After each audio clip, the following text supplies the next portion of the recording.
हरे कृष्णा, राधे राधे। सभी का स्वागत है एक और न्यू ब्लॉग में।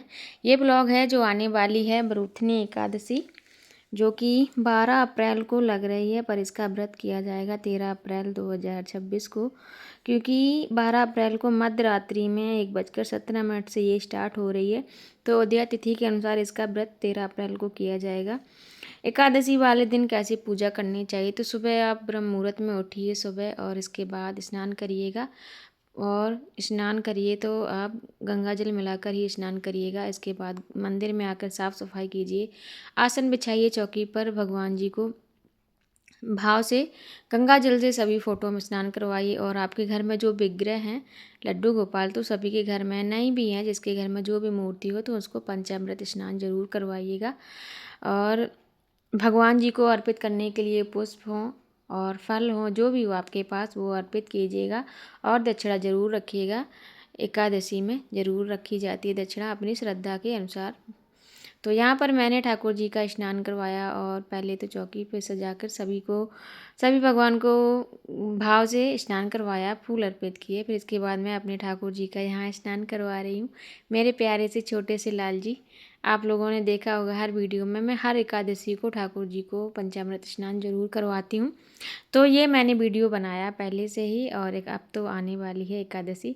स्नान करवाने के बाद भगवान जी को यहाँ इत्र लगाएंगे। इसके बाद उनको वस्त्र धारण करवाएंगे, और इस दिन हो सके तो पीले वस्त्र खुद ही पहने, और भगवान जी को भी पीले वस्त्र ही धारण करवाएं। और पीला फल हो, पीली मिठाई भगवान जी को बहुत ही प्रिय है, तो आप वो ही अर्पित करें।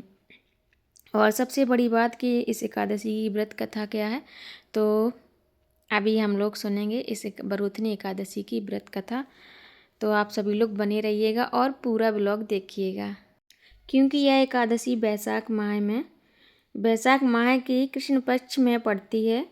और हर एकादशी अपने आप में अलग और ख़ास होती है। भगवान विष्णु की पूजा और निर्जला व्रत भी रखते हैं काफ़ी लोग, जैसे आप अपनी सामर्थ्य के अनुसार भी व्रत कीजिएगा। तो इसकी कथा दोस्तों ज़रूर सुनते हैं, और आप लोग ज़रूर बताइएगा मेरे ठाकुर जी कैसे लग रहे हैं आज। बहुत ही, जिस दिन उनका दिन होता है तो भगवान जी बहुत ही सुंदर लगते हैं। आज तो गुरुवार है और मैंने ये ब्लॉग बनाया है एकादशी का।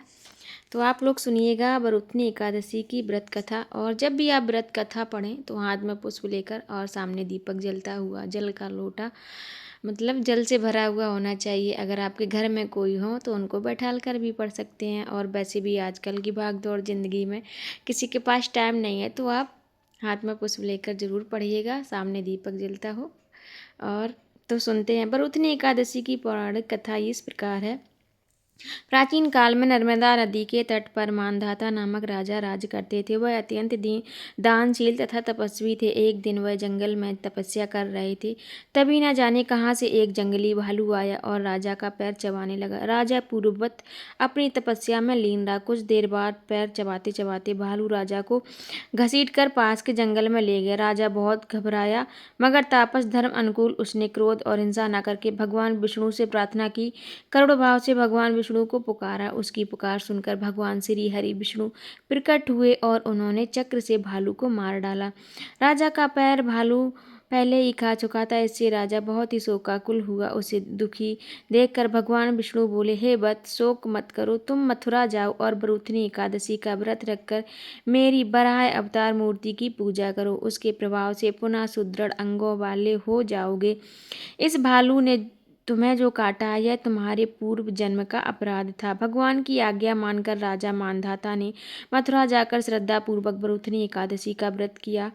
इसके प्रभाव से राजा शीघ्र ही पुनः सुंदर और संपूर्ण अंगों वाला हो गया। इसी एकादशी के प्रभाव से राजा मानधाता को स्वर्ग प्राप्त हुआ था। मान्यता अनुसार बरूथनी एकादशी के व्रत से अन्न दान, कन्यादान तथा 10,000 वर्ष तक तप करने के बराबर फल प्राप्त होता है। इस व्रत के महात्म्य को पढ़ने से मतलब 1,000 गौ का दान बराबर फल मिलता है।